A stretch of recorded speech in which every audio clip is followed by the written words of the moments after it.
여호수아 1장을 시작하면서 그 여호수아를 만난 지가 엊그제 같은데 이제 110세가 되어 가지고 또 하나님 품으로 이제 들어가게 되었습니다.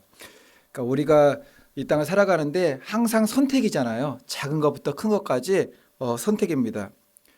누구를 만날지에 대한 선택도 있고 어떤 길로 갈지에 대한 선택도 있고, 근데 중요한 것은, 우리 인생에서 가장 중요한 것은 하나님을 믿을 것인가 안 믿을 것인가, 믿음 생활을 할 것인가 안 믿음 생활을 하지 않을 것인가, 누구를 나의 하나님으로 이렇게 섬기며 살 것인가에 대한 겁니다.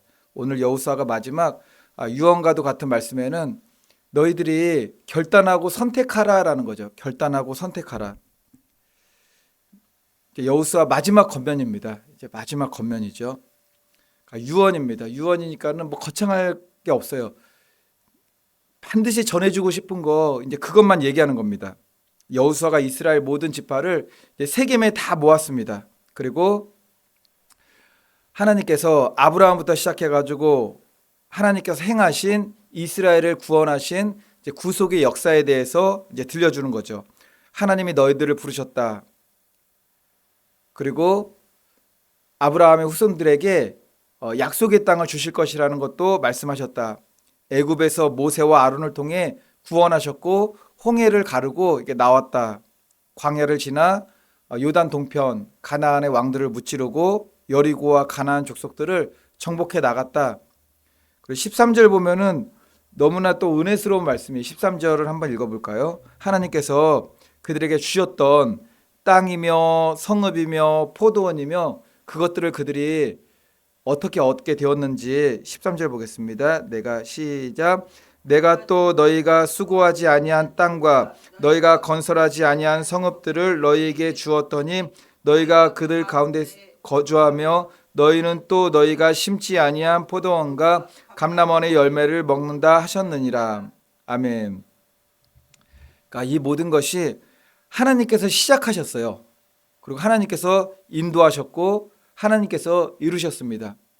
시작도 하나님이 하게 하셨고 광야도 하나님께서 인도하셨고 마지막 도착지에서도 하나님의 은혜로운 역사 가운데 정복했다라는 거죠. 이 모든 은혜들을 다 이스라엘 백성들에게 마지막으로 다시 한번 이야기해 준 다음에 너희들 결단하라. 하나님을 섬길 것인가, 어떠한 삶을 살 것인가. 그러므로 이제는 여호와를 경외하며 온전함과 진실함으로 그를 섬기라. 이제 그러므로라는 게 그거잖아요. 무엇을 앞에 이야기한 다음에 그러므로 우리는 여기에 대한 결론을 도출해야 된다. 하나님의 은혜와 역사에 대한 것을 이야기한 다음에 그런 은혜를 입었다라면은 너희들은 어떤 삶을 살아야 되는가, 어떤 반응을 해야 되는가, 뭐 이런 거잖아요. 바늘로 콕 찌르면은 아야 반응이 나오는 거죠. 그리고 우리가 무릎에다가도 뭐 조그만 망치로 띵 치면 무릎이 띵 반사적으로 올라가잖아요. 그런 것처럼 하나님께서 지금까지 은혜를 베푸시고 구원의 길로 인도하시기 위해 시작하시고 인도하시고 섭리하셔서 정복하게 하시고 여기까지 오게 하셨는데 너희들은 이제 어떤 반응을 할 것인가, 이제 그것에 대한 이제 결단의 촉구입니다. 너희가 섬길 자를 오늘 택하라. 너희가 섬길 자를 잘 생각해보고 택하라가 아니라 오늘 택하라는 거죠. 선택을 미루지 말라. 오늘 택하라는 것은 지금 당장 결정해야 될 시급한 문제는 하나님과 나와의 영적인 관계의 모습이다. 나뿐 아니라 모든 불신자들에게도 이게 해당됩니다. 나는 하나님을 믿으니까는 절대로 이게 세상 보지 않고 하나님만 믿어야 된다, 그것이 아니라 세상에 있는 불신자들도 사실은 오늘 이 시간 다 택해야 돼요. 왜냐하면은 우리가 이 시간 이후 시간을 알 수가 없습니다. 내일 일을 알 수 없습니다. 오늘 택하라. 그거는 또 과거에 내가 하나님을 택하지 않았던 것들에 대해서 버려야 됨을 말하는 거죠. 과거의 우상들. 아마 이스라엘 백성들이 지금 가나안 땅에 왔어도 애굽에서 가져왔던 그 버리지 않은 가치관이나 그런 뭐 신들에 대한 그런 풍속들이 남아 있을 겁니다. 그런 거 다 버리고 이제 여호와만 섬겨야 된다. 그러니까 신앙이라는 것은 중립이 없잖아요. 신앙에는 모호함도 없습니다. 왜냐하면은 하나님 말씀이 있기 때문에 그래요. 하나님 말씀이 어느 방향으로 가야 될지, 어느 위치에 서야 될지, 어떤 말을 선포해야 되는지, 어떤 믿음을 가져야 되는지 명확하게 말씀하고 있기 때문에 신앙에 있어서는 중간지대는 없는 거죠. 여호수아는 고백했습니다. 오직 나와 내 집은 여호와를 섬기겠노라. 여호수아가 이 말을 했던 이유가 뭘까요? 40년간 광야 여정을 통과하였고 7년 정복 전쟁을 통하여서 전부는 아니지만 하나님께서 허락하신 범위에서 가나안 족속들을 물리쳐 나갔습니다. 그런데도 마지막으로 이제 당부하는 모습을 보면은 이제 느껴지는 게 있죠. 염려가 느껴지는 거예요. 너희들 하나님만 섬겨야 된다. 하나님만 섬겨야 된다. 지금까지 하나님을 안 섬겼나요? 지금까지 하나님을 섬겼는데도 불구하고 가나안 족속이 남아 있고 그들의 우상도 남아 있고 그들과 연합했다가는 이스라엘이 지금까지 하나님을 섬겼던 거룩한 공동체로서의 정체성이 이게 흔들리고 깨지게 되는 거죠. 하나님만 섬겨야 된다. 하나님만 섬겨야 된다. 이런 말을 하고 있는 겁니다. 참된 선택, 참된 결단에는 반드시 무엇이 따르죠? 실천이 따르는 겁니다. 그것을 우리가 믿음으로 결단하고 난 다음에는 실천이라는 것이 순종인 것이에요. 순종. 하나님 말씀대로 살겠습니다 라고 하면 이제 하나님의 말씀대로 사는 실천과 순종이 따르는 거죠. 이거 전체적으로 종합해서 우리가 하나님 정말 믿고 하나님 바르게 믿고 하나님 말씀대로 실천하며 살겠다는 것. 두 가지 계명으로 요약할 수 있는 거죠. 하나님 사랑하고 이웃 사랑하고 하나님 사랑하고 이웃 사랑하고. 하나님은 어떤 하나님이시냐면은 질투하는 하나님이세요. 질투하는 하나님. 하나님을 사랑하지 않는 것도 질투하시고 이웃을 사랑하지 않는 것도 질투하십니다. 왜냐하면은 지극히 작은 소자 한 사람에게 한 것이 나에게 한 것이라고 말씀하셨어요. 하나님을 막 사랑해요. 기뻐하세요. 근데 우상과 다른 것들을 섬겨요. 그럼 질투하세요. 그건 우리가 다 알죠. 그런데 이웃에 대한 사랑을 실천하지 않는다?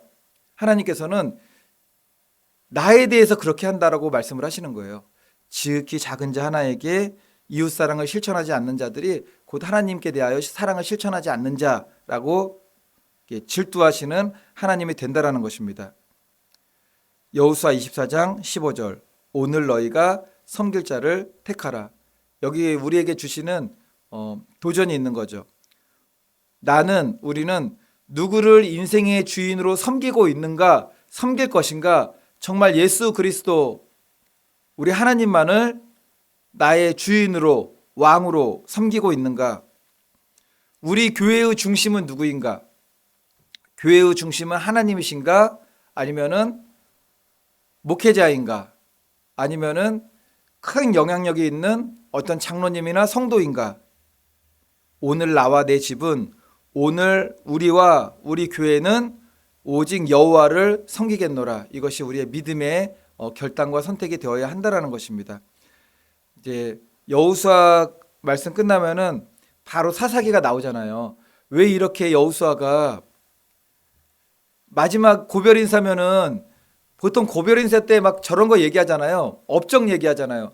내가 살아오면서 뭐 사람들 이런 업적을 남겼고 막 덕담해주고 여러분들 열심히 하면은 나같이 될 수 있습니다. 막 그런 얘기하는데 여호수아는 그런 게 아니에요. 그런 건 다 쓸잘데기 없는 얘기였죠. 하나님만 섬겨야 된다. 절대 우상 섬기면 안 된다. 하나님 계명 섬겨야 된다. 나와 우리 집은 하나님을 섬기기로 결단하였다. 선택하였다. 너희들도 오직 하나님만 바라봐야 된다. 사사기를 보면은 여호수아가 눈을 감기 전에 왜 이런 당부와 교훈의 말을 했는지를 우리가 알 수가 있는 겁니다. 이 말씀 통일하게 우리에게도 들려주는 마지막 유언과도 같은 이제 복음이죠. 하나님만 섬겨야 됩니다. 하나님 사랑하고 이웃 사랑 실천하는 겁니다.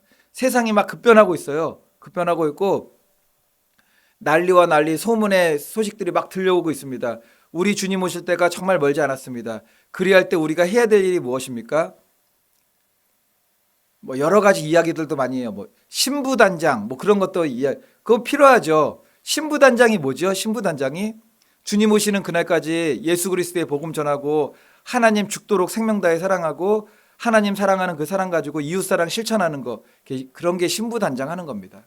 지극히 작은 자 하나에게 한 것이 나에게 한 것이다. 예수님께서 말씀하신 거잖아요. 어디 동굴로 들어가시면 안 됩니다. 동굴로. 막 핍박이 시작되고 막 교회를 막 부수고 예수 믿는 사람들을 뭐 순교시키기 위한 뭐 그런 일들이 벌어지게 되면은 그때는 이게 다 피할 수 있죠. 왜냐하면 예수님께서도 다 뭐 피하라고 말씀하셨잖아요. 사도 바울도 다 피하고 아직 하나님 앞에 순교의 제물이 되기 전까지는 이게 그런 일들이 있겠지만 지금은 그렇지 않잖아요. 지금은 모여서 기도하고 예배하고 하나님 바르게 믿고 전도하고 선교하고 주님 오시는 그날까지 복음 위에서 사는 겁니다. 바라기는 저와 성도님들 모두 오직 나와 내 집은 여호와를 섬기겠노라. 오직 우리 성도님들과 오직 예수교회는 여호와를 섬기겠노라.